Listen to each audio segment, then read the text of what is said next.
होली की अग्रिम शुभकामनाएं, लेकिन सच्ची होली मनाइएगा। अब जिस अपार्टमेंट में मैं रहती हूँ वहाँ पे भी पूरा इंतजाम है होली की पार्टी करने का। लाउड म्यूजिक होगा, पानी का बहुत इस्तेमाल होगा और मतलब पूरे मजे मारने की व्यवस्था है।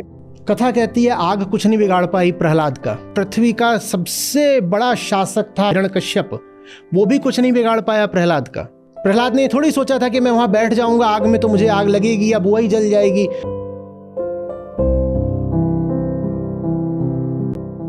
नमस्ते सर। जी सर, मेरा प्रश्न आने वाले त्योहार होली को लेकर है। तो मैं यहाँ बैंगलोर में रहती हूँ और मैं एक एंटरप्रेन्योर हूँ। मैं अपना स्टार्टअप चलाती हूँ यहाँ पे। तो अभी होली पर मैं ये देख रही हूँ कि काफी दिन से मुझे बहुत सारे इनवाइट्स आ रहे हैं रेस्टोरेंट से, होटल से, जहाँ पे बहुत बड़ी बड़ी पार्टियां ऑर्गेनाइज की जा रही हैं, जिसमें लाउड म्यूजिक होगा, पानी का बहुत इस्तेमाल होगा और मतलब पूरे मजे मारने की व्यवस्था है। बहुत महंगे दामों पे टिकट्स बेचे जा रहे हैं और लोग ले भी रहे हैं। और जैसा कि हम सभी जानते हैं कि बैंगलोर में पानी की बहुत ज्यादा दिक्कत है पिछले 1 महीने से।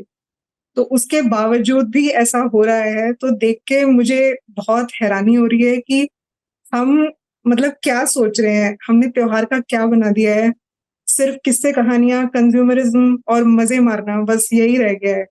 किसी को ऐसा लग रहा है, किसी को कोई फर्क ही नहीं पड़ रहा। सिर्फ होटल्स और रेस्टोरेंट्स ही नहीं, अब जिस अपार्टमेंट में मैं रहती हूँ वहां पे भी पूरा इंतजाम है होली की पार्टी करने का और सब पानी वगैरह का अच्छे से इस्तेमाल करने का। तो कोई सोच भी नहीं रहा है उस तरफ। तो होली के नाम पे मुझे जहां भी दिख रहा है सिर्फ और सिर्फ कंज्यूमरिज्म दिख रहा है। उसके पीछे का अर्थ तो बिल्कुल समझ नहीं आ रहा। इनफैक्ट जब हम छोटे थे तो जिस उत्तर भारत के जिस गांव से मैं आती हूँ वहां पे जिस तरह से होली मनाई जाती थी उसका अर्थ फिर भी मुझे समझ आता था। तो छोटी होली वाले दिन वहां पे धान की पूजा होती थी क्योंकि हार्वेस्ट सीजन आने वाला होता था। तो फिर भी मैं कुछ रिलेट कर पाती थी कि त्योहार है, तो उसका मतलब मुझे थोड़ा समझ में आता था। बट अब तो मैं जहाँ देख रही हूँ बस मुझे सिर्फ और सिर्फ कंज्यूमरिज्म नजर आ रहा है और काफी गुस्सा भी आ रहा है देख के, क्योंकि पानी की इतनी बर्बादी हो रही है। पिछले 1 महीने में तो हम सबने देखा है कि कितनी ज्यादा तकलीफ हुई है सभी को पानी के ना रहने से। और अम, मैं बस आपसे यही जानना चाह रही थी कि इस तरह से चलता रहा तो कैसे हम लोग सस्टेन कर पाएंगे। किसी को त्योहार से भी कोई मतलब नहीं है, ना उसके अर्थ से। सिर्फ और सिर्फ मजे मारने मारना है, बस यही उद्देश्य मुझे लग रहा है।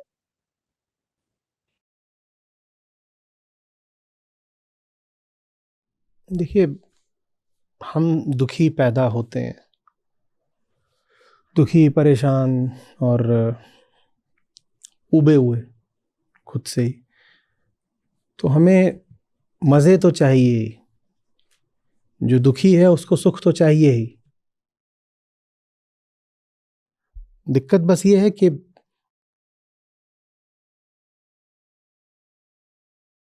गाड़ी आपको दी गई है मंजिल तक पहुंचने के लिए, क्योंकि आप प्यासे हो, आपको मंजिल पर जाना है, मंजिल पर पानी है। हम पैदा ही प्यासे होते हैं ना।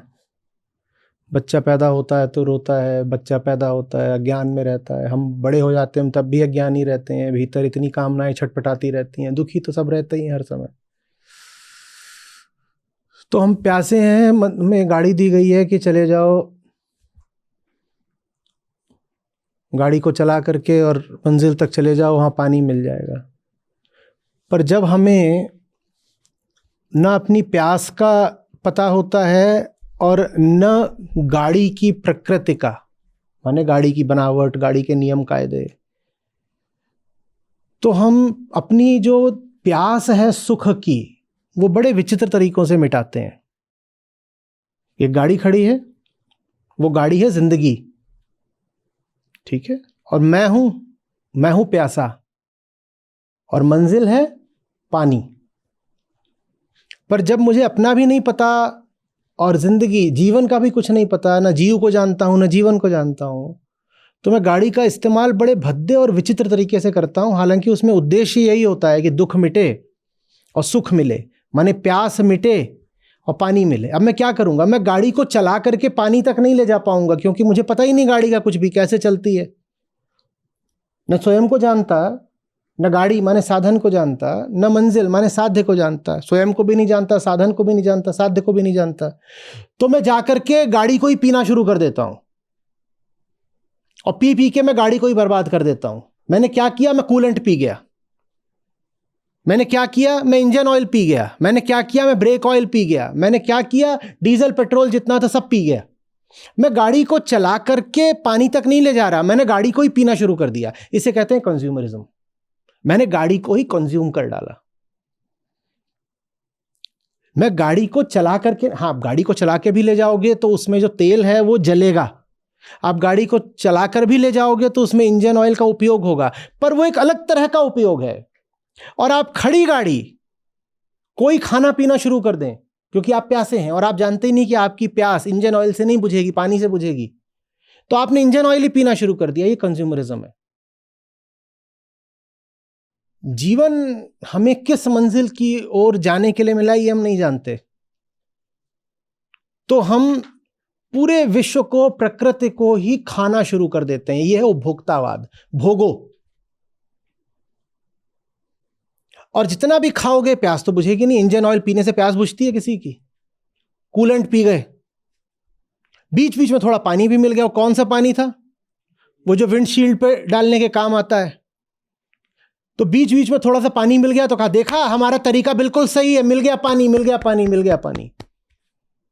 दो चार जो बूंदें उसमें पानी की मिल गई, उससे हमको बरसों का आसरा बंध गया। हम कहते हैं हम गलत थोड़े ही हैं, अभी अभी मिला पानी, पर पानी की मिली है 4 बूंदें, और उस चक्कर में डीजल पी गए हो 15 लीटर, और पानी उसमें ज्यादा होता भी नहीं। वो देखा है, वो विंडशील्ड के पानी की जो थैली होती है इतनी सी होती है, इससे ज्यादा पानी नहीं होता उसमें। और गाड़ी के जो टंकी होती है वो होती है 50 लीटर, 80 लीटर, कई गाड़ियों में 100 लीटर से ऊपर की होती है।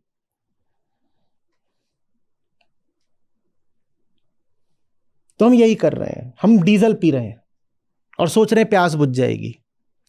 वो गाड़ी बहुत काम की थी, इसलिए नहीं कि उसमें डीजल था जिसको तुम पी सकते हो, इसलिए कि अगर उसको सही से चलाते तो सचमुच मंजिल पर पहुंच जाते। वो गाड़ी बहुत काम की थी, पर हमने उस गाड़ी का भी बेड़ा गर्क कर दिया, जैसे इंसान ने आज पृथ्वी का बेड़ा गर्क कर दिया है, प्रकृति का बेड़ा गर्क कर दिया है, अपनी जिंदगी का बेड़ा गर्क कर दिया है। गाड़ी थी तो बहुत काम की। जीवन मिला ही इसीलिए है, जीवन की गाड़ी इसीलिए मिली है कि उसको चलाकर मुक्ति तक पहुंच जाओ। पर जीवन की गाड़ी को हमने चलाया नहीं मुक्ति तक पहुंचने के लिए, हम उस गाड़ी को ही खा गए। हमने जंगल खा लिए, हमने पक्षी खा लिए,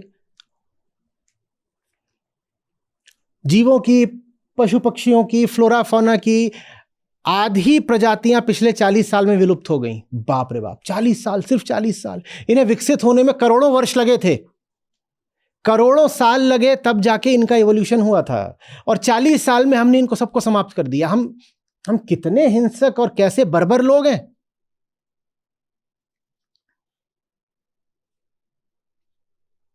और वही चीज प्रतिध्वनित होती है फिर हमारे त्योहारों में भी। दुनिया भर के जितने त्योहार हैं, कोई भारत भर में ही नहीं, और बस कोई हिंदुओं के ही नहीं, सबके। देखते नहीं हो त्योहारों में कैसे जानवरों को काटा जाता है।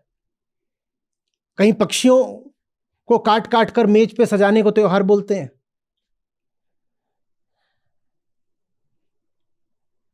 त्योहारों के नाम पर प्रकृति की जितनी बर्बादी होती है उतनी अन्यथा नहीं होती होगी।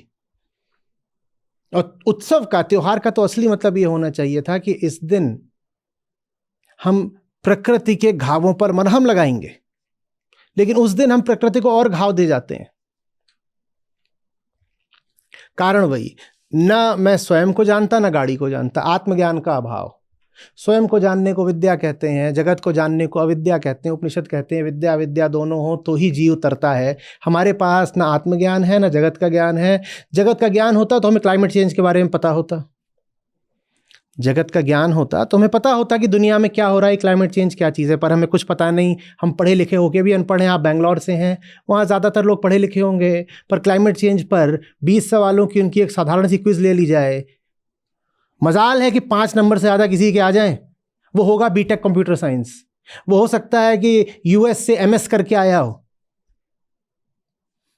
वो पीएचडी धारी भी हो सकता है, लेकिन अभी क्लाइमेट चेंज पर उसकी क्विज ले ली जाए तो उसका पूरा अशिक्षित होना सामने आ जाएगा, कुछ नहीं जानता वो। तो जगत के बारे में कुछ पता नहीं, और अपने बारे में तो कुछ पता है ही नहीं, क्योंकि हमारी शिक्षा, हमारी परवरिश, कोई भी हमें आत्मज्ञान की ओर प्रेरित नहीं करते हैं। हमें अपना कुछ भी नहीं पता होता। धर्म का मतलब भी हमने लगा लिया इधर उधर बाहर कुछ कर देना। स्वयं का जानना ही धर्म है। आत्मज्ञान के अलावा और कुछ धर्म होता ही नहीं। आत्मज्ञान के अलावा धर्म के नाम पर जो कुछ है सब पाखंड है, पर ये बात हम जानते ही नहीं। तो जब न जगत का पता, न जीव का पता, न गाड़ी का पता, न गाड़ी चलाने वाले का पता, तो इतना ही होता है कि प्यास जब बहुत सताती है तो हम गाड़ी काट के खा जाते हैं।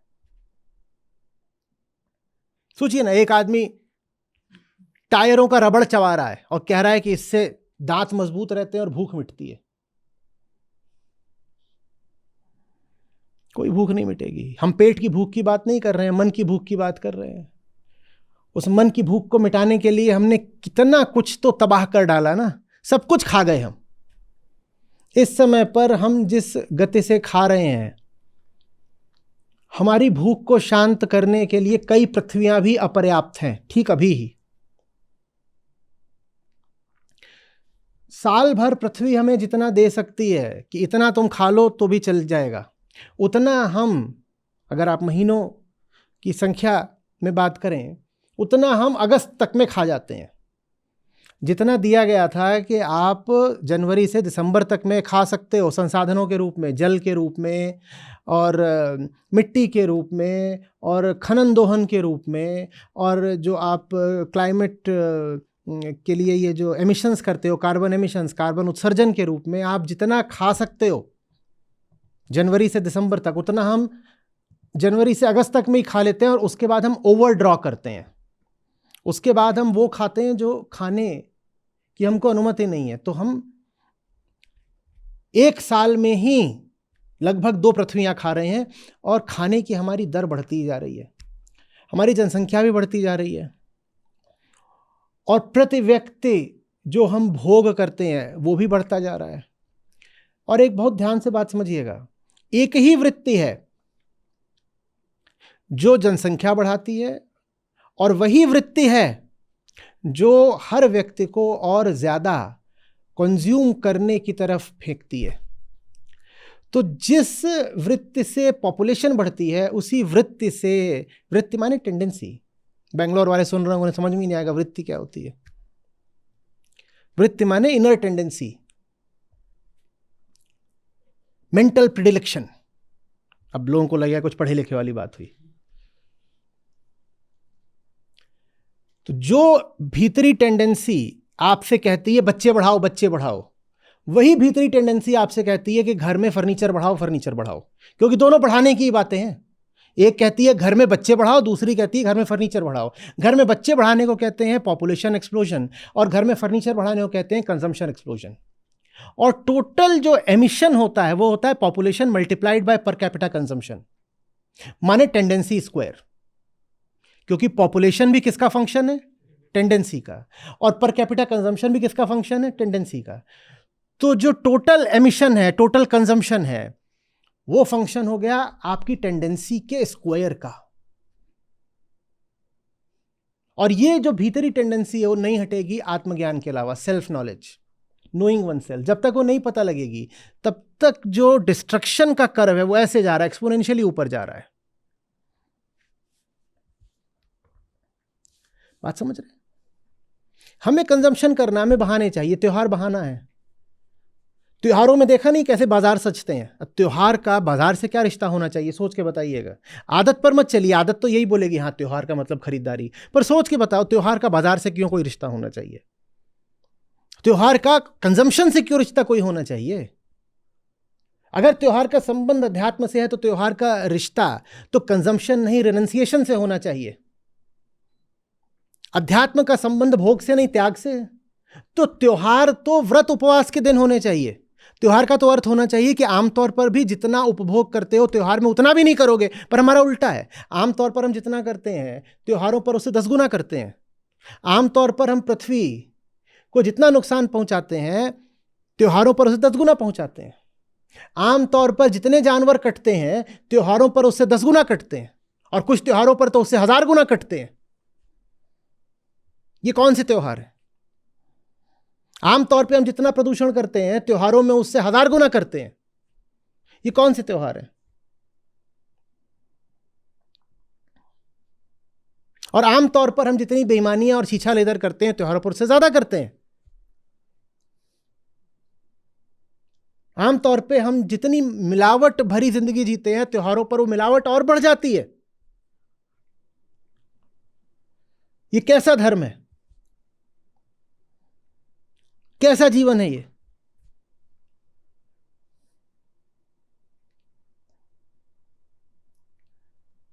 बात कुछ नहीं है, अहंकार इतना जबरदस्त है कि वो धर्म को भी खा गया।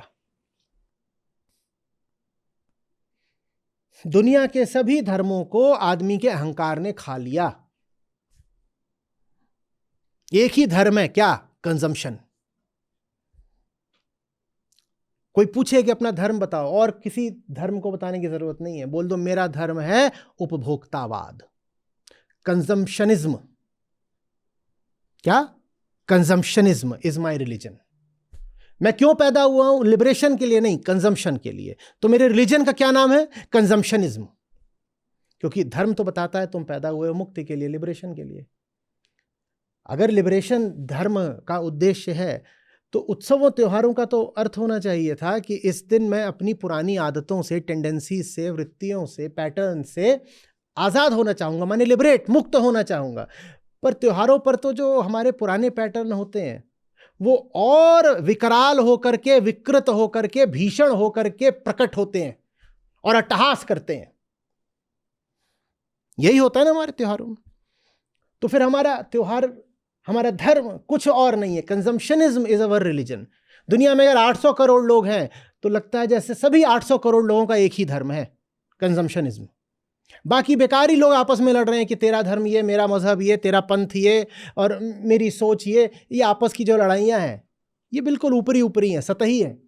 भीतर ही भीतर सभी लोगों का एक ही धर्म है, लालच, भोग, नोचना खसोटना, अज्ञान में किसी तरीके से अपने आप को भरते चलना। अंधेरा बहुत है, स्वयं को जानते नहीं, उपनिषद कभी पढ़े नहीं, शिक्षा व्यवस्था आत्मज्ञान की ओर प्रेरित करती नहीं, और संसार के भी जो महत्वपूर्ण मुद्दे हैं उनसे हम परिचित नहीं, क्योंकि मीडिया कभी उन मुद्दों को दिखाता नहीं। तो हमारे पास ना संसार का ज्ञान है, ना स्वयं का ज्ञान है। हमारे पास बस किस चीज का ज्ञान है? नौटंकियां, चिंदी चोरी, तमाशे, दो कौड़ी की फूहड़ बातें, वही सब हमारे टीवी और सोशल मीडिया में चलती रहती हैं। टीआरपी, वायरल, यही। कोई ढंग का मुद्दा कभी हमारे सामने आता है क्या?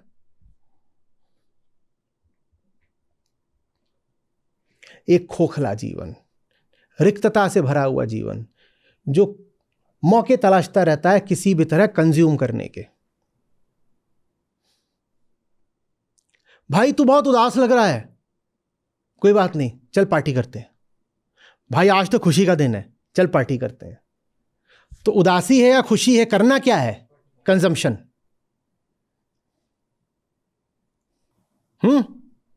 क्या वो किस बात की पार्टी चल रही है? हमारा हुकअप हो गया।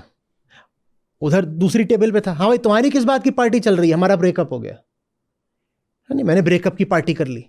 ब्रेकअप है तो भी पार्टी करो, हुकअप है तो भी करो, पैचअप है तो भी करो, पार्टी तो करनी ही करनी है। और पार्टी करने में कोई दिक्कत भी नहीं है, क्योंकि जो दुख में पैदा हुआ है, आज मैंने पहली ही बात बोली थी, वो सुख तो तलाशेगा। असली पार्टी तलाशो ना, असली पार्टी।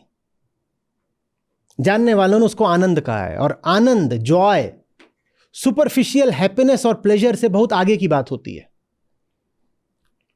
सबसे नीचे है प्लेजर, जो पूरे तरीके से फिजिकल होता है। उससे ऊपर आती है हैप्पीनेस, जिसमें बस मन को टिटिलेट किया जाता है, जैसे मन को थोड़ी खुजली कर दी, उसको राहत मिल गई। जॉय, आनंद, बहुत आगे की बात होती है। उत्सवों को आनंद उत्सव होना चाहिए, हमारे त्योहारों को आनंद का त्योहार होना चाहिए। और आनंद का मतलब होता है स्वयं को जानना और स्वयं को चुटकुला जान लेना। स्वयं को चुटकुला जानने पर जो हंसी छूटती है उसको कहते हैं आहा, आनंद की हंसी है ये, आनंदित हो गए। सब उत्सव आत्मज्ञान के उत्सव होने चाहिए, तब आता है आनंद। पर हमने जैसी हमारी जिंदगी है वैसे ही अपने त्योहार बना लिए। जिन्होंने त्योहारों की स्थापना करी थी वो बड़े समझदार लोग थे। वो चाहते थे कि त्योहारों के बहाने आम जिंदगी में कुछ सुधार आए। नहीं तो आम जिंदगी ऐसी होती है जैसे नीचे को गिरता हुआ कीचड़। पहले तो कीचड़ है, वो भी और नीचे कोई गिर रहा है, गिरता ही जा रहा है, पतन पाताल की ओर गिरता जा रहा है। ये होती है आम जिंदगी। जिन्होंने त्योहारों की स्थापना करी वो बड़े समझदार लोग थे। उन्होंने कहा कि हर महीने कुछ दिन ऐसे दे दो जिस दिन आदमी रुके, स्वयं को देखे और जो उसके आम ढर्रे होते हैं उन ढर्रों को तोड़ दे।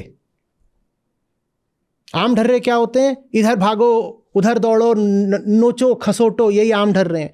तो त्योहार इसलिए थे कि तुम्हारी दौड़ भाग रुके, तुम स्वयं को देखो, तुम जैसे रोज जीते हो उससे कुछ अलग जियो। बाजार के चक्कर रोज लगाते हो, त्योहार पे बाजार के चक्कर नहीं लगाने हैं।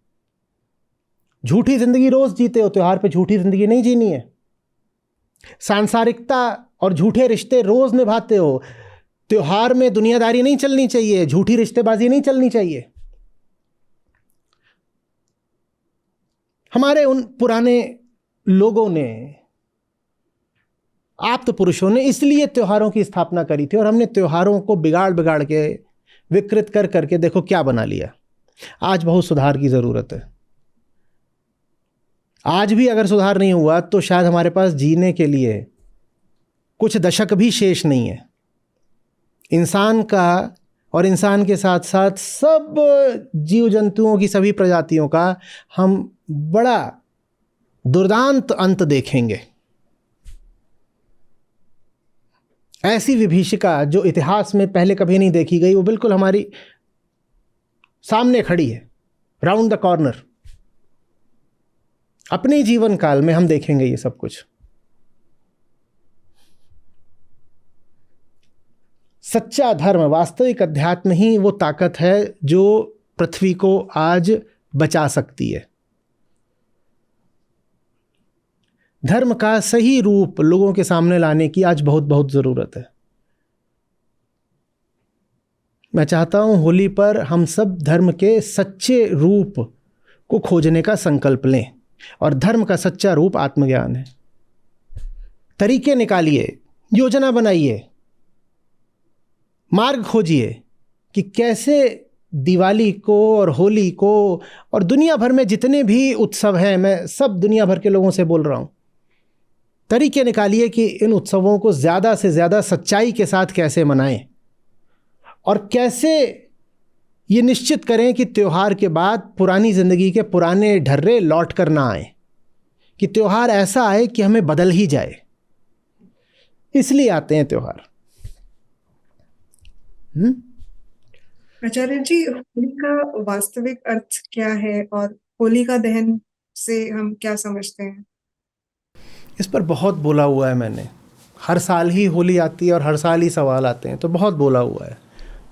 लेकिन लोगों को तो पता भी नहीं होगा आधों को कि होली के पीछे की कहानी क्या है। अभी के लिए इतना जानना पर्याप्त है कि सच के साथ अगर हो तो परिणाम की तुम चिंता मत करो। कथा कहती है आग कुछ नहीं बिगाड़ पाई प्रहलाद का। कथा कहती है कि जो पृथ्वी का सबसे बड़ा शासक था, निरंकुश तानाशाह था हिरण्यकश्यप, वो भी कुछ नहीं बिगाड़ पाया प्रहलाद का। इससे आप इतना ही सीख लीजिए कि अगर आप सच्चाई के साथ हो तो बाल न बांका होए। बाल न बांका हो सके जो जग बैरी होए। बस यही मतलब है सच्चाई का, होली का। तुम निर्भीक होकर सही जीवन जियो और निष्कामी होकर परिणाम की उपेक्षा करो। तुम्हारा काम ही ये नहीं है कि अंजाम के बारे में सोचो। सही काम करो, अंजाम जो भी होगा वही अच्छा होगा। प्रहलाद ने थोड़ी सोचा था कि मैं वहां बैठ जाऊंगा आग में तो मुझे आग लगेगी या बुआ ही जल जाएगी। जो हुआ सो हुआ। हिरण्यकश्यप ने थोड़ी सोचा था कि मैंने इतनी ताकत इकट्ठा कर ली है, मैं तो अजेय हो गया, अभी भी कोई मुझे मार देगा। जो अजेय हो जाते हैं, जिन्हें अपनी ताकत का बहुत गुरूर हो जाता है, उनको मारने के तरीके निकल आते हैं। तरीका निकल आया। वो बोला था, न दिन में न रात में, न अंदर न बाहर, न अस्त्र से न शस्त्र से, लेकिन तरीका फिर भी निकल आया। आप बैठे होगे बहुत बड़ी अपनी ताकत लेके और घमंड लेके, सत्ता लेके, तरीका निकल आएगा। और दूसरी ओर प्रहलाद है, जिसको मारने के पूरे तरीके लगा दिए गए थे, फिर भी बच गया। यह है होली का मतलब, कि तुमको घबराना नहीं है, तुम्हें यह नहीं सोचना कि बहुत बड़ी बड़ी ताकतें मेरे खिलाफ है, मेरा क्या होगा। होंगी बड़ी ताकतें तुम्हारे खिलाफ, तुम सच के साथ रहो। तुम ये मत देखो तुम्हारे साथ कौन है, तुम ये देखो तुम सच के साथ हो कि नहीं हो। प्रहलाद अकेला था, कुछ नहीं बिगड़ा। समझ में आ रही? और ये जो हम सतही, झूठी, खोखली रिश्तेदारियां बनाते हैं ना त्योहारों के नाम पर, देखिए कि होली आपसे क्या कह रही है। होली आपसे कह रही है कि बाप भी तुम्हारा अगर झूठ के साथ है तो बाप का भी विरोध करो। प्रहलाद ने साथ अपने बाप का नहीं दिया था, सच का दिया था। इस पे मैंने बहुत विस्तार से बहुत बार बोला हुआ है। आप अगर देखेंगे तो किताबों में भी मिल जाएगा, वीडियोस में भी मिल जाएगा। ये सब मैंने इस पे पर्याप्त विस्तार से बोला हुआ है। धन्यवाद सर। होली की अग्रिम शुभकामनाएं, लेकिन सच्ची होली मनाइएगा। सही सच्चे रंगों से खेलिएगा, ठीक है? एक रंग में जो रहे ऐसा बिरला कोई। वो मन के लाखों रंग हैं वाली होली नहीं चाहिए।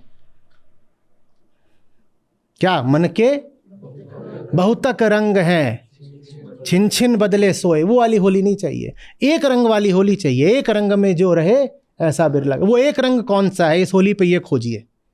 वो एक रंग कौन सा है जिसके होने से सब रंगों में दम है, और वो एक रंग नहीं है तो सारे रंग बेरौनक हैं, फीके हैं। ठीक है जी सर, थैंक यू। निष्काम नहीं, निस्वार्थ नहीं, अंधे कर्मों में रमता मन, करी गुलामी देह की, हुआ व्यर्थ सारा जीवन। निष्काम नहीं, निस्वार्थ नहीं, अंधे कर्मों में रमता मन, करी गुलामी देह की, हुआ व्यर्थ सारा जीवन। निष्काम हो यज्ञ करे वो पाप मुक्त हो जाता है, स्वार्थ हेतु जो जिए नाश को ही पाता है। निष्काम हो यज्ञ करे वो पाप मुक्त हो जाता है, स्वार्थ हेतु जो जिए नाश को ही पाता है।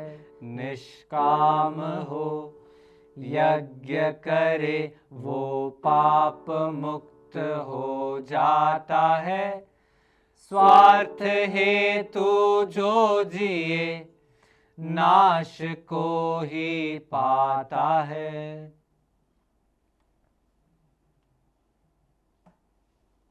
नमस्ते, मैं शक्ति मिश्रा झारखंड रांची से। मैं आचार्य जी को 2 सालों से सीख रही हूँ। मैंने उनसे बहुत कुछ सीखा है। लाइक जब भी मैं जब भी डिसीजन लेती थी तो वो कभी सही डिसीजन था या नहीं था, ये बहुत कंफ्यूज रहती थी इससे। लेकिन अब जब लेती हूँ तो उनकी बातों को ध्यान में रख के लेती हूँ कि हाँ, क्या मैं सही कर रही हूँ या सही नहीं भी कर रही हूँ, कि ये मेरा डिसीजन है, आगे मुझे करना है तो मुझे इसके साथ रहना है। तो अभी ये कंफ्यूजन नहीं रहता है कि डिसीजन लेना है या नहीं लेना है। और एक बदलाव मैंने अपने में देखा, अपने साथ अपनी पूरी फैमिली में देखा। जैसे कि वीगन को लेकर के, कि पहले तो मैं सिर्फ वीगन हुई और मुझे टाइम लगा वीगन होने में, क्योंकि मिल्क या चाय का आदत इतना बुरा है, या हर एक चीज में मिल्क है तो छोड़ना बहुत टाइम लगता था। जब मैंने पूरी तरह से छोड़ दिया, अपने पे अप्लाई किया, फिर मैंने अपने मेरी 8 साल की बेटी है, मैंने उस पर अप्लाई किया तो मेरी बेटी ने तुरंत उसको छोड़ा, जबकि कुछ 2-4 वीडियो दिखाए अलग से आचार्य जी के इससे हटकर भी कुछ वीडियोस आते हैं वीगन को लेकर के, उनको भी दिखाया। मेरी बेटी को टाइम नहीं लगा, वो तुरंत ही वीगन में आ गई। चाकी चाकी सब कहे, किली कहे ना तो, जो किली पे लाग रहे, बाल ना बाका हो कबीरा, बाल ना बाका हो।